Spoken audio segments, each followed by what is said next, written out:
If you're going through divorce or a relationship breakdown or thinking about going through divorce, this episode is for you. Now, this can be a messy, complex situation to navigate, to work through. So, this is why I've invited Arabella onto the podcast. She is a divorce survival coach, and together we talk about the complexities, how to navigate, how to talk to children, and how to manage if the reason for divorce is infidelity or betrayal. Arabella beautifully shares her stories and wisdom with us, with the message that everything is going to be okay at the end, even if it doesn't feel like it is going to be okay right now in this moment. So I hope that this episode provides you with some comfort, some inspiration, and some hope that even though divorce can be challenging, devastating, it can also be a beautiful opportunity to come back home to yourself and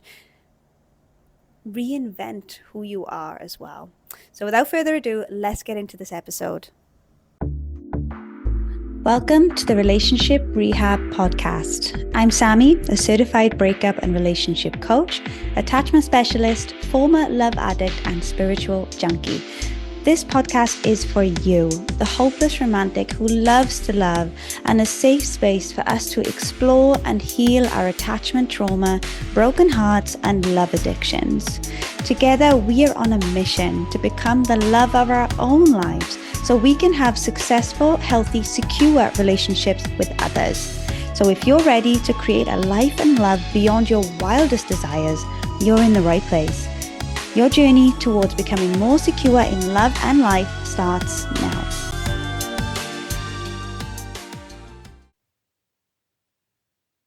Welcome back, my loves, to the Relationship Rehab Podcast. And today I am joined by Arabella Paul. And this is going to be a very interesting, eye-opening conversation that is desperately needed, which is all about divorce. We're going to talk about all the complexities of divorce and how you can make a decision, the challenges of separation, how it impacts the children. And then we're going to touch upon infidelity as well. So I'm super excited to welcome Arabella. But let me tell you a little bit about her first. Arabella Paul is an accredited breakup and divorce coach and the founder of the Divorce Survival Coach. Having navigated her own divorce, she understands firsthand the emotional and practical challenges of separation. She trained under Sarah Davison at the International Divorce Coach Center of Excellence and combines professional expertise with deep empathy to support clients through every stage of their journey. Wow, Arabella, this is just such phenomenal work and much needed to work with individuals that are going through this major transition in their life as well. So I'm so excited to start this conversation with you. But first of all, welcome onto the podcast. No, thank you so much. It's great to be here. I'm delighted. Oh, me too. Okay. So let's get straight into it, Arabella, because I would really love to hear your story and why you decided to become a breakup and divorce coach. Right. Well, okay. 5 years ago, I got a divorce and it was pretty hideous. It was a story of infidelity and I felt pretty desperate. I'd been looking after my children. So when faced with divorce and also not having worked for so long, I had to find myself back in the workplace. So initially, I was in investment banking on the trading floor before I gave up to have my children. So I had to quickly think, what do I do next? I had to pick myself up. I had to get a new career. So I fell into headhunting and I was doing that for 3 years. But unfortunately, at the beginning of last year, my role was made redundant. But it made me think, what can I do now? This is a new opportunity. And I thought I could really have needed a divorce coach when I was doing that. And I didn't know they existed then. And I came across it. And I thought that's exactly what I'd love to do. I'd love to help others that time where they're really desperate. So I retrained and I became a coach, niching in breakup and divorce. Wow. Amazing that you took that transition into something that you could really help other people with as well. I want to dive a little bit more into your divorce story because I imagine that anyone listening to this episode right now is either contemplating a divorce, going through a divorce, and navigating those challenges and struggles that may come up with that. So I'd love to hear from you. What do you think were some of the most difficult challenges that you had to go through when you were going through a divorce? I think my most difficult challenges were maybe threefold. First of all, with infidelity, the devastation that someone else has been chosen over you, and it really lowers your self-esteem and it really kicks you in the stomach, and it's come from nowhere and you don't know why and you're questioning everything. And even when I found out how long the affair had been going on, I was thinking, really? Was I hoodwinked for that long? Anyway, that was one horrible thing to get over. Secondly, it was with my children. They were 9 and 12 at the time, and I was desperately sad about how their life would change. And then thirdly, as I mentioned before, I had to think about going back into work, into the workplace. I hadn't worked for 12 years. And so my self-esteem and my confidence around work was really like zero. Okay, let's break down those challenges a little bit together. So let's go into the infidelity point first, because that is so tough. That I can't even imagine that what that does to your self-esteem and confidence. And I've worked with clients who are going through that as well. And I even read somewhere that infidelity, along with lack of communication, was one of the biggest reasons why people file for divorce. And I want to ask you if you have some insight on if someone's going through or thinking about getting a divorce because of infidelity, which is, can I repair this marriage even though my partner has been unfaithful? What are some of those things that they can start to contemplate on? Because I can imagine that is such a tough decision whether to go into reparation or whether to decide to divorce. Well, that's such a great question because it wasn't like I found out about the affair and then it was instantly, I'm getting a divorce. There's so much going through your head. And especially when you've got children, you've got to think, is this salvageable? Can we keep going? So there was all that going through my head. I think when someone's thinking about this and they've come across infidelity, for me, the ultimate thing is, what was the relationship beyond that? Was there a friendship? Is there a good respect for each other? Was it worth salvaging? What kind of relationship did it look like? If you take out the infidelity, is a massive thing. And for some people, it's just that black and white. That's it. But when you've got all these other factors to consider, it wasn't that easy. So to be honest with you, it did take me a good 6 months to really get my head round what I wanted to do. I kept on saying to my husband, I'm really sorry. I just don't know. You need to give me time. And I think he found that very hard. But ultimately, my choice was divorce. I felt that I could never fully trust him again. And I just didn't think there was a future for us. But in some cases, not all, the relationship could go on. I actually know people who have suffered infidelity and then their relationship has gone from strength to strength since. So it doesn't mean the infidelity definitely ends your marriage, but it did in my case. I was listening to a podcast from the Gottmans, if you're familiar with John and Julie Gottman, and they were talking about infidelity and whether a relationship can be saved. And they said that they believe, in their professional opinion, 75% of relationships can be saved after infidelity. But they also then outlined all these things that need to happen in order for that to go through in a successful way. And it takes a lot of time and effort on both parts. I was working with a certain client going through reparation after infidelity and not choosing divorce. She was putting so much effort in, but unfortunately, the partner who was having the affair in the first place was not meeting her where she needed him to meet her in order to repair the relationship. So I believe that both partners need to be 100% in on reparation, right? Yeah, you are absolutely right. And when I do my coaching, the first thing I do if there's someone not sure about divorce is something called no regrets. And that is both partners, as you say, both partners giving 100% to the relationship for at least 3 months. And then at the end of those 3 months that you've fully tried, you've fully invested. And if at the end of the 3 months you still think that divorce is the way forward, then at least and you will have no regrets. So exactly what you're saying. But the thing is, in my case, it just didn't really work out like that. There was the 6 months, but I don't think either of us were fully invested. And so in the end, it sadly led to divorce. I am happy now. So it's Yeah. a good ending in the end. Staying on this topic, because I just have a feeling there is a woman listening to this podcast who's asking me energetically, is there a timeline? What's the timeline? How much time should I give my partner in order to come around? Or how much time should I give this reparation transition? Is there a timeline? No, there's not. Every relationship's different, as we all know. So you have to treat each one as a separate entity. No timeline. The thing is, that only works if both partners are giving it their full attention. And if, by the sounds of what you're saying, one isn't, then it doesn't sound like they're that invested. I think you just need to be both wanted. Otherwise, it's never going to work. Yeah, 100%. And in terms of your experience, Arabella, you made the decision to go down the divorce path after infidelity, and you mentioned that really impacts your self-worth, self-esteem, your confidence.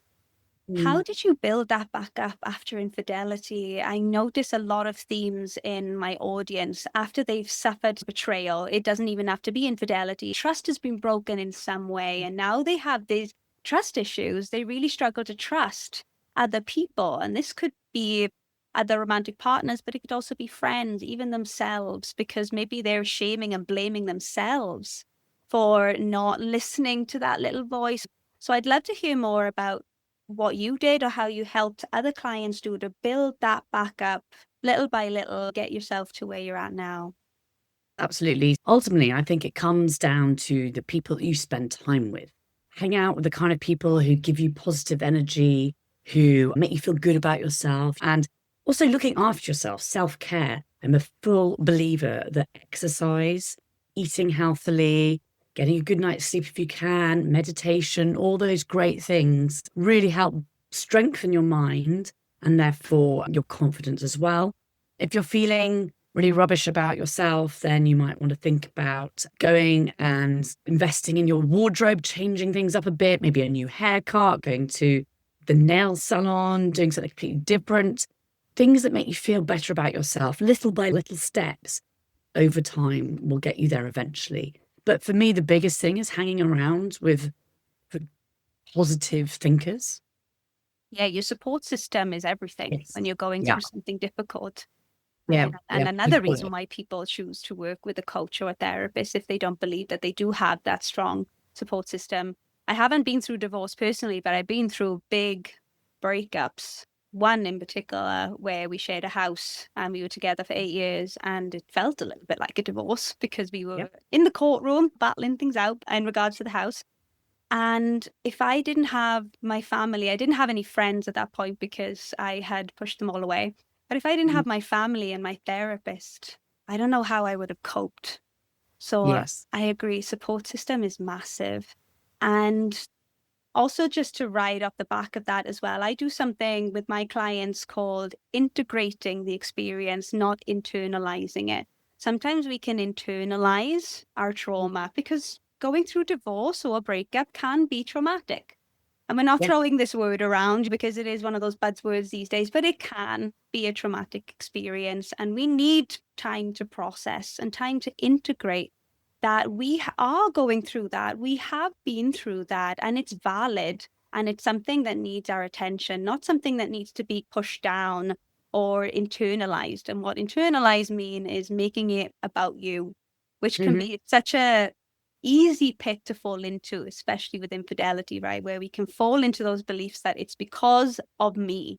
It's because I did this. It's because I stopped taking care of myself, or it's because we stopped having sex, and we start to blame ourselves. Or it could be the other way around and we blame them. So it's about coming back from all of that. And we need to go through that process, absolutely. But coming back from that and being like, okay, like, how can I move forward with this? How can I use this pain and turn it into my power? And you Yes. are an excellent example of that, where you've taken your pain and you've turned it into power, and now you're helping others do Yeah. just that. When you were talking about feelings of self-confidence, one thing I should have mentioned as well is just having these daily mantras that you keep talking to yourself, because you are your own best friend, but you're also your own worst enemy. And so you talk to yourself in either way. So make sure you were talking to yourself like a best friend. Bolster yourself up, build yourself up. make yourself feel better. You can change that internal dialogue. And I think that's partly what you're referring to. And every day you say, this is going to be a good day. And the more you say it, the more you believe it. And then it starts to happen. Yeah. What about the person who is on the other side? So maybe they have a partner who is over apologizing, is willing to do all that it takes to repair marriage, but the person listening to this podcast is feeling so broken, like she doesn't even know, or he doesn't even know if it can be repaired, and they're just stuck in this limbo. So the partner is more than willing to work on it, but they're not sure. What kind of words of wisdom can we give that person? One thing I really like to do and do with my clients is journaling. And I don't mean endless sort of diary entries. It could be just phrases or sentences or anything that pops to your mind about the relationship. You could be walking around and obviously thinking about the relationship breakdown, and something comes to mind about what upsets you about the relationship, or certain boundaries you don't want crossed, or certain boundaries that have been crossed, or something they do that you don't like.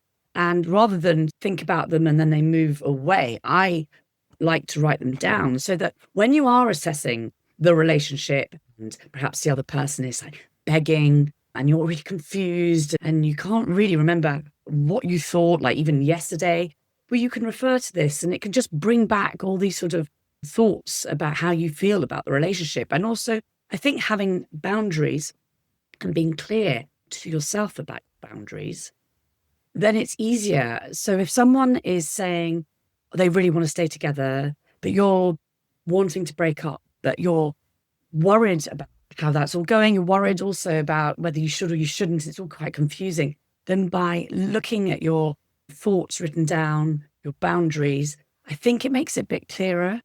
And you can look and perhaps think, actually, no, because I'm not okay with the fact they did this. They want to get back together, but they have crossed that boundary and I made it perfectly clear. And I'm going to stick with my boundaries. It's my self-worth. Absolutely. Boundaries can build trust, right? If Yeah. we set a boundary with our partner, they respect it, Yes. then that little by little can build trust. Because I know trust is the big thing for a lot of women, that they don't know if they can trust that partner again. They've had an affair, now they're catastrophizing in their mind that they're going to have another affair, and they're feeling so insecure about how they look and how they are, that it seems almost impossible to build up trust again.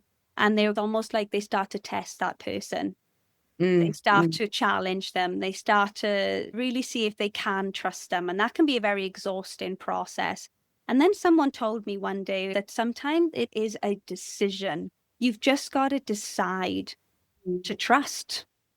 Yeah. But it's not as easy as that. So is there anything that you can offer in regards to, like, how can we start to build up that trust again with our partner?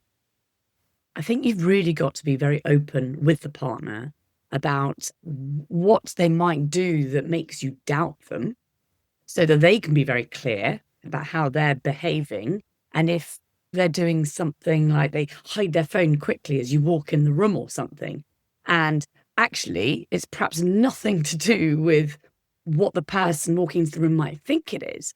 But if you're open with your partner, you say, by the way, the other day you quickly hid your phone when I walked in the room. And it's not that I don't trust you, but to me, it might look like you're trying to hide something. And then at least they can say perhaps, oh God, yes, no, it was about this. And I'm sorry. And I can see why you think that. And I won't do that again. Communication. I think we touched on that before. I think that's huge. You've just got to communicate the whole time. But if someone won't listen to you or someone won't communicate with you, then I don't think they're really giving it their all or they're fully invested. You've both got to be communicating, not just one side. Oh, And I think, massive. yeah. And I think with trust also, with trust, it's quite a scary thing, right? Because you're not in control of it. You're putting your trust into someone else. They're in control of their actions. You're in control of your actions. So with trust, you've got to be open to the idea, not open, but aware that if you do trust someone, yes, you could have your heart broken. Absolutely. But unless you trust someone, unless you put yourself in a vulnerable position, you're not going to trust them. So I think you've just got to be aware that with that, there may come heartache, but there may not. Pretty hard. You've got to be vulnerable. Yeah, you've got to take the risk. And something I always come back to with my clients is when it comes to building trust, like you just said, we cannot control another person, but we can control ourselves. So therefore, we can trust ourselves. Yes. Let's see if we can pull the focus away from trusting another and come into trusting ourselves. Can Yeah. you trust yourself in that time where you start to feel those intuitive nudges that something's not quite right? Can you trust that voice? Can you trust yourself that you can hold your own when setting those boundaries, when trying to communicate as best as possible, and Mhm. to walk away if you feel like you need to? What Yes. things are getting out of hand? Can you trust yourself in those moments? Because if you can say yes, if you're like, I absolutely got my own back, and you feel empowered in that, trust for another will naturally come from that place. I think you're so right. Agree. Mhm. Okay, so infidelity is one reason why people file for divorce or choose to go down the path of divorce. Have you seen any other common reasons why people may decide to go through divorce? Yeah, there is another one actually that's growing at the moment. And I don't think it's your audience specifically, but it's the rise of the grey divorce. So it's when the children have flown the nest and you're left looking at your partner and actually thinking, do I like you anymore? Do we actually have anything in common? And it might not be anything other than, okay, we've had a good life, we brought the children up, but let's go our separate ways. So, yes, I think from the age of 55 onwards, it's a growing area where people are divorcing. I think women are more empowered. I feel that people are living longer. They don't feel the need to stay in a marriage anymore. That's so interesting, Arabella, because there was actually an increase, 2.6%, something like that, of divorces during COVID. And it was Yeah. when people were in the house together and they had no escape. They couldn't distract themselves with work anymore or do their own thing. And all of a sudden now they are contemplating whether they want to be with this person. So do you feel Yeah. like that's quite a similar scenario that's happening there? Yeah, I think when you're bringing up children, especially if both parents are heavily involved and with bringing up the children, so you're busy, you're probably working, you're bringing up the children, all your sort of energies are around that. And perhaps you lose yourself as people and as a couple. It's not always the case, but this can happen. And then you get out the other side, and then you either look to each other and go, oh, brilliant, it's our time now. Or you look to each other and you think, I don't know if I want to be with you anymore. Well, they've done anything wrong, but you suddenly realize, oh, it's just going to be us now. I'm not sure I want that. Divorce can be a very empowering option, especially for Yes. women nowadays. Before, we didn't have that option. And we can decide to leave a marriage if we want. So, on one side of the coin, it's very empowering. We have our own independence in that way. But on the other side of the coin, just to play devil's advocate here, do you think that people give up too soon and they use divorce as a way to just get out without really doing the tough work? Because marriage is tough, let's be honest. It is tough. Do you feel like some people go down that route sometimes? I haven't come across that. And the reason being, we talked about traumatic experiences before. The thing is, divorce is the second most traumatic life experience you will go through, and that's after the death of a loved one. So, going into the divorce process and all that goes with that is really hard. So, I don't think people go into that lightly. It's not something you would want to choose.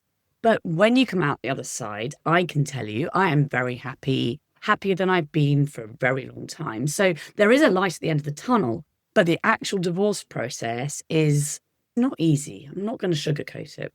So I don't think, as far as I can see, people do. That's a really good point. Yes, it is. It's very tough to go through And divorce. expensive. And expensive. Yeah. And it is a type of grief, isn't it? It's a loss. Just like breakup, divorce, it is a type of loss. And you're not only losing that person, but you're losing the vision that you had with them, the plans, the future, the other person's family. then you're losing your identity as a wife, as a husband, and now you may be having to co-parent. We're going to get into that in a moment. And now all of a sudden you've got this completely new life. And that is a very scary space to be in. It can be, yeah. And like you say, you have mutual friends, and not all the friends stay friends with both of you. Some don't. It's a big transition. But that's why it's really good to have someone by your side. But yeah, it can be a very scary time. You're losing the vision, you're grieving a relationship, you're grieving what could have been. And when you get married and you're vowing to be with someone for the rest of your life, you're standing there and you fully believe that's what's going to happen. Things go wrong, sadly. Yeah, and it can be quite messy. Because like you just said, you're standing in front of this person thinking that they are going to be your person for the rest of your life. They are your future. And you make those vows to one another. And now it's almost like they become a stranger. And you're maybe arguing and there's just so much happening.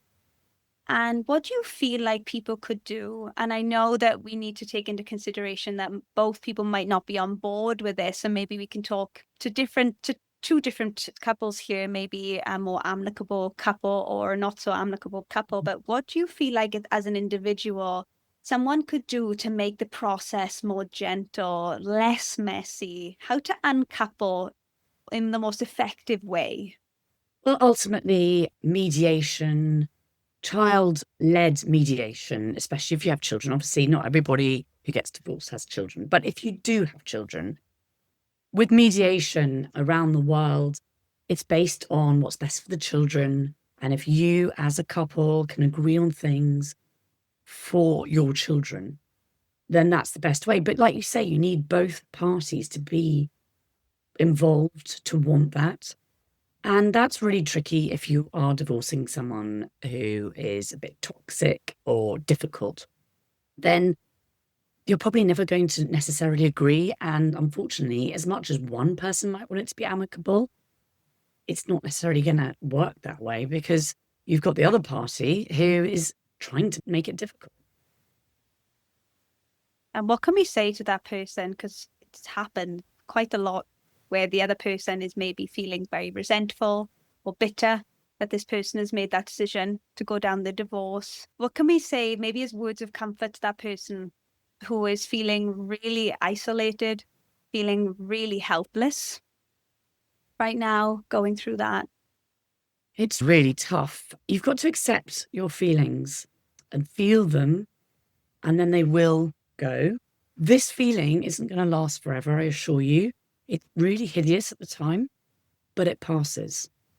And it passes for everyone. Emotions come and go. So feel those emotions, let them pass through. Promise you, it will get better. And the world keeps on moving. It doesn't seem like it now, but you will probably, in a few years' time, look back and be a much happier person. Yeah, that's beautiful.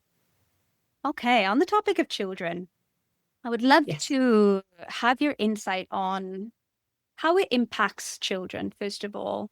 So when we talk about parents divorcing, how do you feel it impacts the kids? I think the way you handle it for your children makes a massive difference.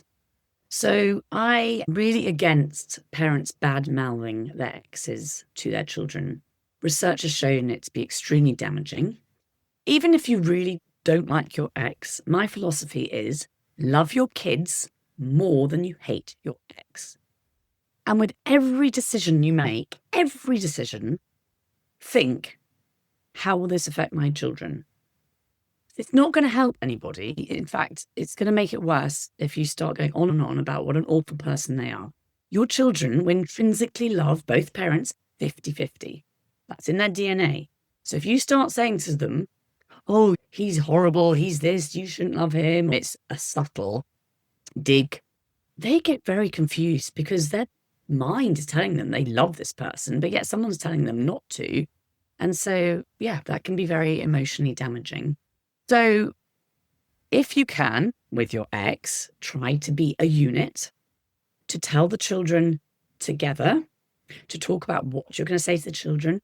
Also, depending on your children, depending on how many children you have, depending on the characters of the children, Do you tell your children all at once? Is it better, depending on the characters of the children, to tell them individually, because then you can cater to their needs and how they think and feel and how they'll probably react to it? Think about how they will react to it. Think of the questions they might ask. Think ahead of that, how you will answer those questions. If you can do this with your ex and talk about how you're going to prepare for it, how you're going to answer the questions, children will want to know what will happen to us, where will we live. They will probably think immediately, it's my fault. You've got to say right from the beginning, your father and I, or your mother and I, we love you very much. That changes absolutely nothing. This has nothing to do with you. This is not your fault. We are still going to be your parents, but the family is going to be slightly different. And then, yes, they'll want to know where they live. They're probably, depending on their age, you've got to talk to children in a different way depending on their age, and also depending on their communication style and how you think they will react to something like that. Set yourself up in the best way by preparation to start with. 100% agree. Communicating to the kids, not hiding it, not lying, because children are quite egocentric. So if we're not telling the children truthfully what is happening, and like you said, making sure that they know that it's not about them, they will make it about them. They will spin stories in their mind about something that is happening because of them. I'm going to get a bit personal here. When I was 9 years old, my parents went through a divorce. And from what I can recall, nothing was communicated. It was like all of a sudden my dad was gone. And I didn't know what was happening. My mother was wrapped up in her own distress, shall we say. And what I do recall is making it about me, not understanding why my father left and thinking I was being completely abandoned and not knowing if I was going to see him again. And I remember the emotions that were coming from me in that moment when I realized I think my dad is gone. And then when I would see him again, I would just cling on to him. I didn't want to leave him.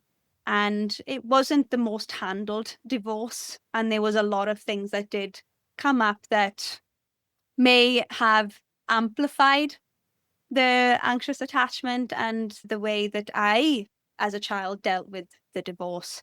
So just make sure, as much as you can, get support on how to communicate to the kids.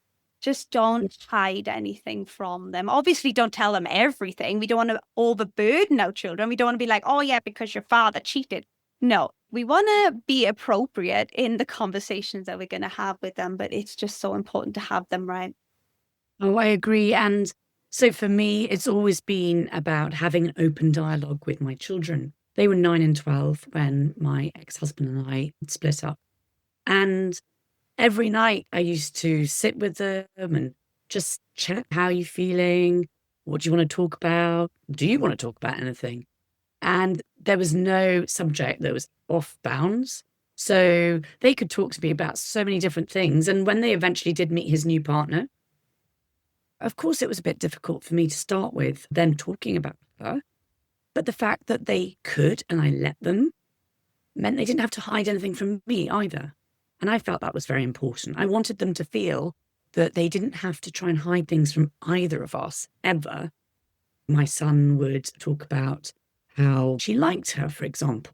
And obviously inside, I'm slightly like, but at the same time, I'm thinking, I love that he's telling me that. I've allowed that to happen. And yeah, I actually was very pleased with myself because it just meant that they felt they could talk to me about anything. Nothing was off the table. You gave me a beautiful analogy from Love Actually. Could you offer it to us? Yes. This analogy I mentioned was when you are emotional, hold it back a bit when you're with your children, because it is quite important for them to see that you're together. You don't want to be leaning on them emotionally. So my mind flitted back to Emma Thompson in that scene in Love Actually, where by the Christmas tree, she's looked at that present and she's realized that the present wasn't for her. And she suddenly in that moment realizes her husband's having an affair. And you can see she's tearful. And then you can hear the children in the background going, Mummy, and they're running into the room. And she wipes her eyes and goes, and actually, that's a really good way of bringing yourself out of an emotional state very quickly, is doing something different with your body physically. So whether it's star jumps or she was shaking her hands. So she did that and then they came in, she went, darlings, and then just went back to her normal self. And inside, she was clearly hurting, but she just knew how she needed to be as a mother. And she knew there's something that she would deal with, but it would be later and not in that moment. Very powerful scene. Yeah. Gosh, that's so hard though, isn't it? It's so hard when your heart is breaking, when it's cracking open and you've just discovered this infidelity. You're going through all the emotions and maybe even drowning in your own emotions, but you've got the kids to take care of, you've got the school lunches to pack, you've got all this stuff on, and it can seem so much. And I think it goes back to having that solid support system, but also the more you work on yourself, the more emotional intelligence you build within yourself, that self-trust, those communication skills, the better you'll be able to cope with Yes. everything that's happening. You'll expand your capability to cope with the stress, with the anxiety, with the pain, with the sadness, and and not completely drown in it as well. The main thing that I really focus on with my divorce coaching is the emotional side of things. I have so many tips and techniques, strategies to teach my clients, and that helps them dial down their negative emotions. I can't like wave a wand and they're gone, but we can certainly dial down the intensity. And then with that, you're better able to function in your daily life, work, with the children. And that's why I think having a divorce coach is so invaluable, because that just helps you carry on day to day, move forward. And I wish I'd had that when I was going through it. Helps you through that transition. Yeah, absolutely. Same on my end. A lot of clients come into my programs after a breakup and they've realized that shit has hit the fan. And now they are left with all this pain, all this heartache, all these patterns that they're now aware of. And they know that change happens within them first, rather than trying to change their external environment or change other people. And first and foremost, processing and transitioning from identity to identity. And like you said, those emotions, because we can't think ourselves out of feeling. And I had to learn that very much so in my journey, because I was all in the mind. I'm all about in the logic up here and about, oh, if I just tell myself I'll be fine, then I'll be fine. It might work for a bit, but then actually all of those emotions are being stored in our body. And it's through those somatic practices you just showed us, like the shaking and the just moving of your body. Emotions are energy in motion. And to be able to expand our capacity for our emotions and manage it, and the more we feel in control of our emotions, the more we feel in control of our life. Absolutely. Yeah. So how did you feel about your ex-husband's new partner when your children started talking about her? Yeah. Initially, it's a weird feeling, of course, that they're spending time with another woman who is stepping in as a mother because they're the partner of your ex. They're in that role. And so as much as it's weird, I wanted to change my mindset around it. So instead of feeling anxious and worried and thinking, oh, they're going to love her more than me, she's taking away love from me, I thought about it. And I thought, so when you have a baby and you love that baby so much, and then you're going to have another baby. And when I was pregnant, I was thinking, oh my goodness, I'm not going to love my second baby as much as I love my first, because I don't have enough love. And then someone told me, and this is true, that when the second baby or the third baby or whatever is born, your love doesn't halve for the original baby. Your love doubles, so that you love both children equally. Now, I'm not saying that my children love me and the new partner equally, but what I'm saying is, rather than it take love away from me, I feel that their love is doubling. So they open their heart to loving more people. And that's how I deal with it. And I actually like the way I deal with it. I think that's great. I like the fact my children have lots of people loving them. She's a really lovely person. She looks after them. She's kind to them. And also, I think what could be the worst case scenario? My ex could be with someone who hates my children, who tries to stop him seeing them. That would be awful and detrimental to my children. Again, my children are the first thing I think of. How does it affect them? The fact that they love her, she loves them, it can only be a good thing. That's how I get my head around it. I like that mindset perspective of, Mm. or at least at least there is another person loving my children and not Exactly. Look allowing at them. your own insecurities or jealousy or whatever might be going on within. But like you said, always putting the children first. Yeah. And how it affects them, everything. Yeah. It's only good that she's kind to them and they love her. That's fine. Mother's Day, for example, they'll buy me a card, but they'll also buy a card for her. And I remember the initial little feeling is a bit like, oh, but then you think, because they write a little message in the card to me, but they also write one to her. But I taught them to do that for me. And now they're doing that for her. I just feel like maybe I'm spreading the love. And actually, she probably thinks, oh my God, how lovely that they're doing that for me. That she probably thinks kindly of me for that. I'm not the horrible ex-wife. She and I, we talk and have a pretty good relationship. And I think that's only beneficial for my children.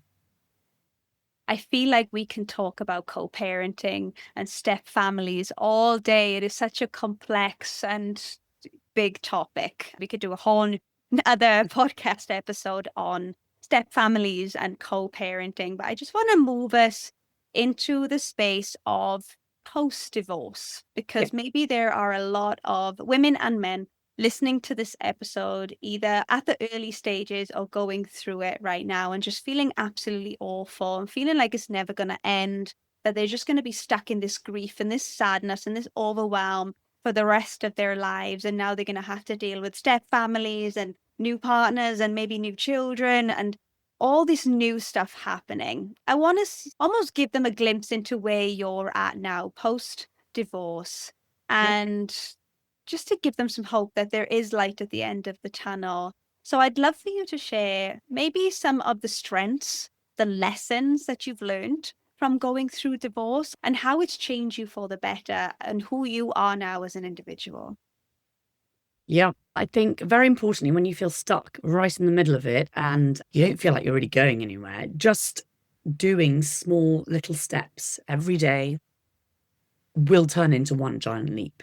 And it won't seem like much every day, just little things to keep you moving forward. But yeah, it really makes a difference in the end. Well, it's been eye-opening going past divorce and into the dating scene again. But I think reflecting back on your past relationship, not just your marriage, relationships you've had before that, and what worked, what didn't work, and what your new boundaries are. Because I think sometimes in a marriage, maybe, certainly for me, your boundaries might slip. I'm one of those people, I'm a people pleaser. And so I would allow things to happen and I wouldn't say, oh no. So I think when you have a fresh start, you can have clearer boundaries. I had a new career as well. With that, it meant I was meeting new people. I started to go out and dance, opening my friendship group, doing new things, traveling to different places. It's quite nice if you're looking beyond divorce to think, what can I have on a list of things to do? It could be a breakup, a bucket list.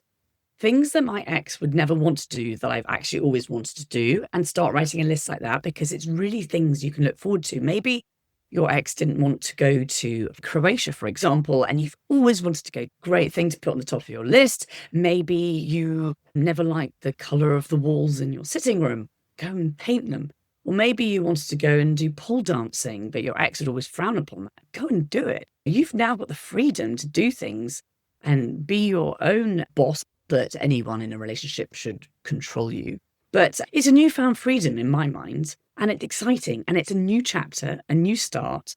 And when I first split up with my ex, I really felt like a teenager again. I felt like I was perhaps late teens, early 20s, and it was a new start. And I was really excited because all the possibilities that could happen, it was endless. Yes, making me reflect upon my own experience coming out of that 8-year relationship and how lost I felt initially because I didn't know who I was. I completely lost myself. My whole identity was him. I was like another version of him. I liked what he liked. My favorite color was his favorite color. I wanted him in my life so bad. He became the center of my world and I forgot who I was. So I remember coming out of that relationship freaking out. I developed social anxiety because I didn't know how to be without him in the world. And somehow we can find ourselves in this space where we feel like a baby, like a teenager, like I don't know myself. And I'm going through this process again of mood swings and loss of identity and trying to figure it out and going through phases. And once I got through the darkness, it happened quite naturally and it was very subtle. I remember having this glimmer of realization of I get to reinvent myself. And I remember thinking, oh, and I tried to not let the fear come in at that point, being like, yeah, but you got no friends. Yeah, but no one likes you. Yes, but this. And I was like, no, I do get to decide who I am moving forward. And I decided to get a tattoo to mark the occasion. Yeah. I got a tattoo with birds and it says free. And I just leaned into it. It was just a glimmer. But I decided in that moment that I will no longer be a victim and he will no longer have that power over me. And I leaned into it. And I just little by little built upon that and challenged myself. Going out, getting a coffee by myself. Oh my God, that was the most anxiety triggering thing I could ever think about back then. And now I do it on a daily basis. It was starting to build confidence. And then I started to play with it. I'm like, okay, who do I want to be? How do I want to wear my hair? I changed my name from Sam to Sammy back then. It was a very subtle difference.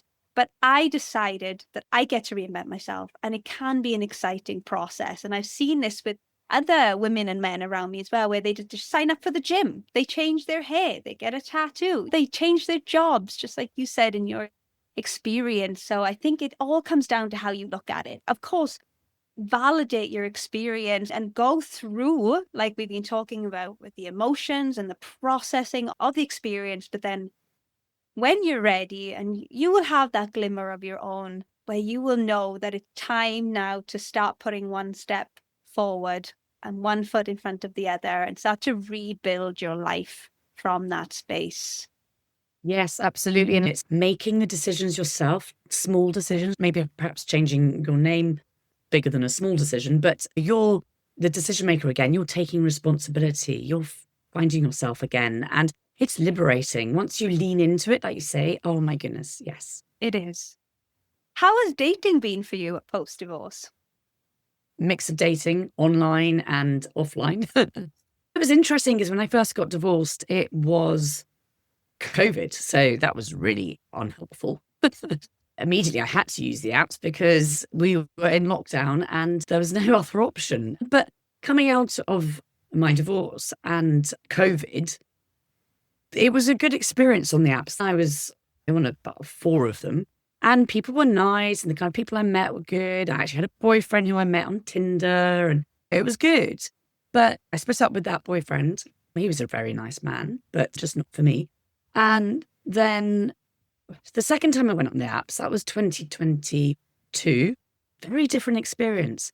People didn't seem to be as nice. I didn't like it as much. So actually, I came off them and decided, oh, well, let's see what happens. And not long after that, a few months, just in my hometown, met someone I was introduced to. So yeah, it was the old-fashioned way of meeting people face to face. And did any challenges come up for you because you went through something like infidelity? Did you then carry those trust issues into your next relationship? Did anything come up for you as you made the decision to go into a new relationship? That's interesting because I'm sure that would be the case for perhaps a lot of people. But the person that I went out with after my ex was the kind of person I knew without a doubt he would never be unfaithful. He restored my faith in men. He was amazing for that. We were together for a reason, and there was no doubt in my mind he would ever be unfaithful. And so after I'd been with him, then I almost reset myself. My boyfriend of that time and I finished because it had come to the end of its journey, but not for any other reason, and we remained friends. So again, that's lovely that was the reason why we split up. Sad as well. It wasn't acrimonious and it wasn't through infidelity. Oh, I had goosebumps when you said that. That's so Oh, beautiful that he restored your faith in men. There's a yeah. little part of me that believes that you were open to that, though. You must have been. You must have been open in your heart to allow someone to come into your life and do that for you. Because if we're constantly pushing people away because of our trust issues and we don't know if we can be vulnerable and we don't know if we can trust this person, then how can they show up for us? So there must have been Yeah. a part of you that was open to that. Yeah. And I think subconsciously, I chose someone, the first boyfriend after my ex-husband, as the complete opposite to my husband. I hadn't really thought about it. I didn't do it on purpose, but he was the complete opposite, the other end of the scale. And that was helpful for the reset. Yeah. Looking back on it now, I must have done that without realizing it. It was perfect. Oh, beautiful. Arabella, thank you so much for coming on to the podcast to talk to us about all things divorce. If people do want to get in touch with you and they want to find you and get your tips, where can we send them? So as you mentioned right at the beginning, I am the divorce survival coach. So I'm on Instagram, I'm on Facebook. If you were to use LinkedIn, I'm actually under Arabella Paul, my name.